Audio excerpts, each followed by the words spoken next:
So over on mat number 1, Tyler Ferreira got the win at 133, so the semis are in the books, as now we are getting set for 141 on mat number 2.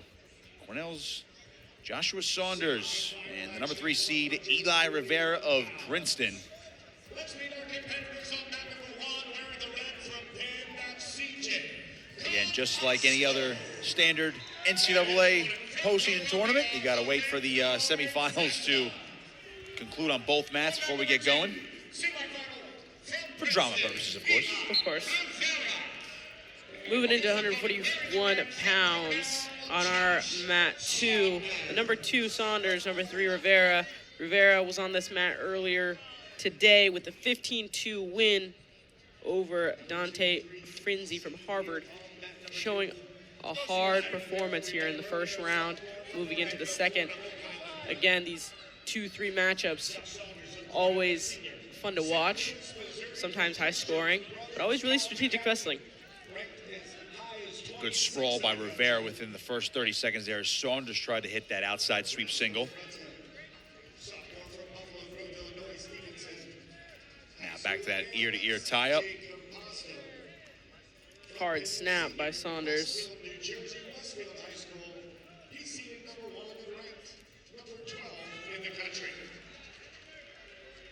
Saunders is 16-5 this season.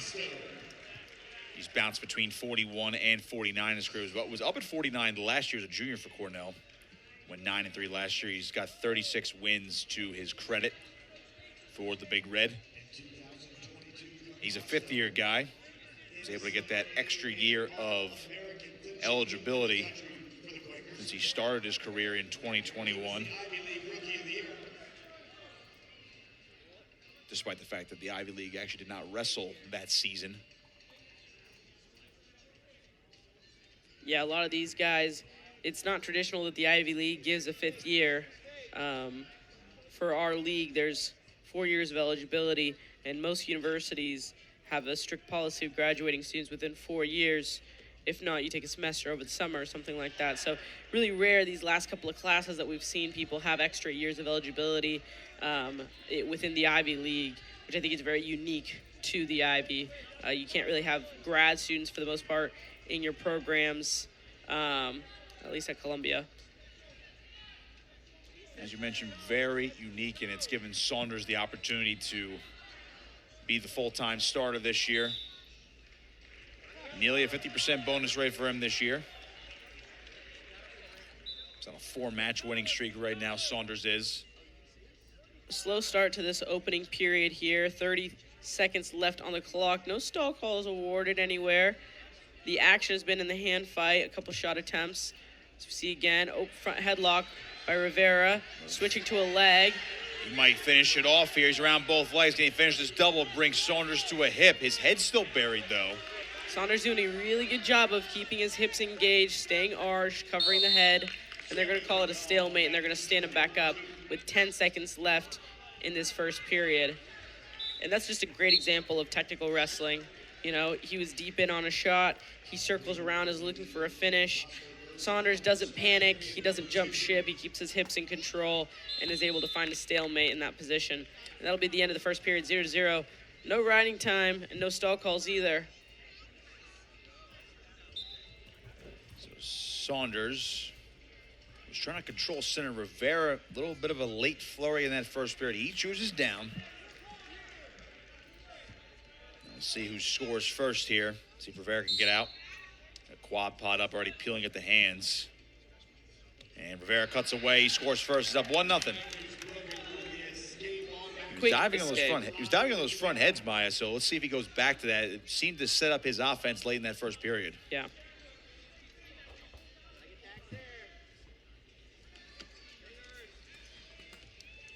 Pulling on that head again is Rivera.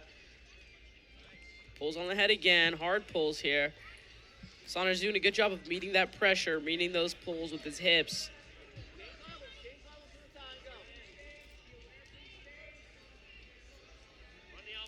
We've seen a couple shot attempts by Saunders, but nothing really connecting except for that last takedown that we saw towards the end.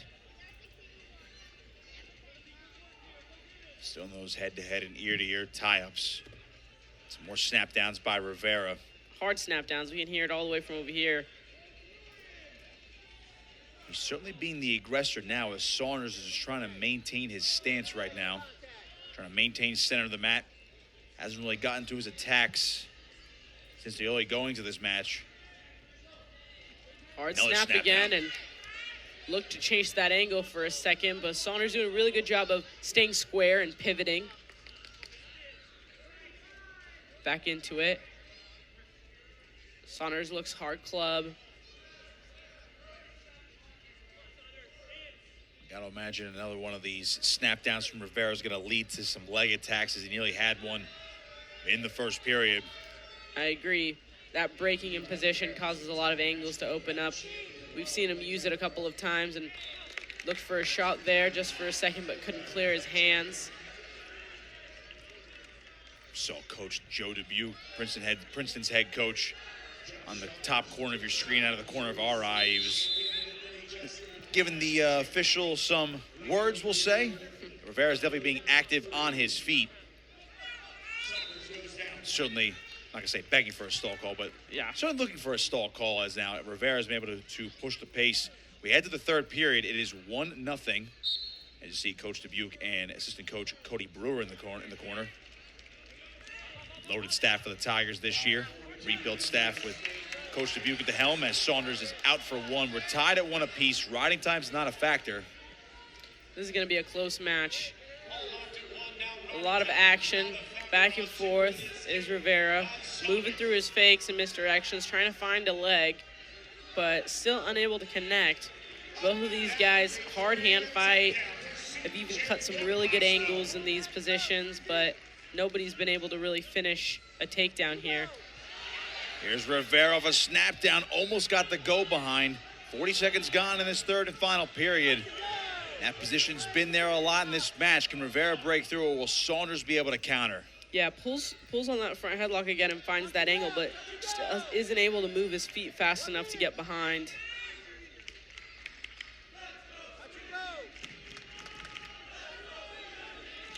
Under a minute to go. Saunders sweeps single. Rivera able to down block. Now back to the ear-to-ear. Rivera reaching for an ankle, couldn't quite get it. 45 seconds left in this third period. 1-1.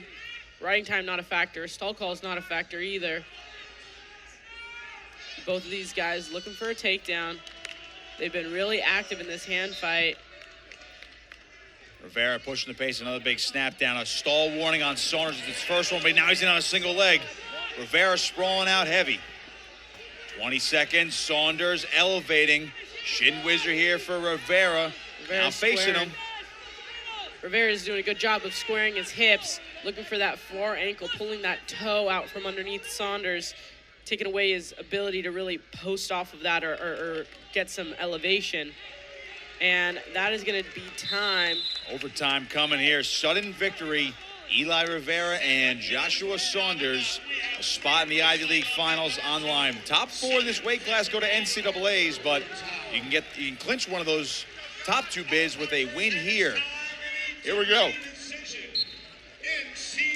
2 minutes on the clock here. Any point wins here in sudden victory. Rivera pushing forward. Saunders, first little fake that we've seen. Keeps moving in. Both of these guys meeting each other's pressure. Rivera back on that mat control, continually pushing forward. Dove in for a little snatch single for a second, but unable to connect. Back in on the head. He's already drawn a stall call out of Saunders, trying to reach on an ankle pick and going back to the head-to-head ties. He's in on the legs. Rivera forcing a scramble, turning back into Saunders, a scramble. He's got to watch his back end. He's able to square back up. Saunders now re-attacking on the single leg, looking to elevate. You see Rivera posted on the head. Big sprawl again. Over a minute to go in sudden victory. What a scramble. It was a great job by Saunders being able to square up and face and not give up that takedown. And now in on a leg himself, elevating, trying to get his head out. Saunders has his head buried. Rivera trying to cut at the hands here. Can he get a go behind? He's pulling at the hands, pulling at the elbow as he circles his hips. 46 seconds left in this overtime period here, and they're going to call it a stalemate and stand it back up. Great scramble by both. Great action by these two guys. That is the first real shot attempt we've seen by Saunders that he's been able to get in a deep look on. Rivera pushing forward again. Saunders has a stall warning. Rivera pushing forward. Saunders trying to maintain center. Doesn't want to get banged for stalling. Yeah, Saunders needs to be able to control center a little bit more, at least wrestle in order to keep that stall call away, which would be another point. Rivera, an ankle pick, looking to lock up the head with a cradle as well. Nothing yet, looking for three. Eligh Rivera's got it. He's off to the Ivy League Finals, and he's headed to Philadelphia for the NCAA Championships. What an overtime match. We've seen him look for that ankle pick over and over and over again in this match, and finally off of one of those hard snaps, he picks up an ankle and finds that ankle to finish. Great showing by Eligh Rivera here. I believe knocking off the number 2. Best match we've seen on this mat all afternoon so far. There's the winning takedown. Ankle pick right to the cradle. Beautiful finish here. Right on the edge in front of his own Princeton crowd. Gets a roar from the crowd and a hug from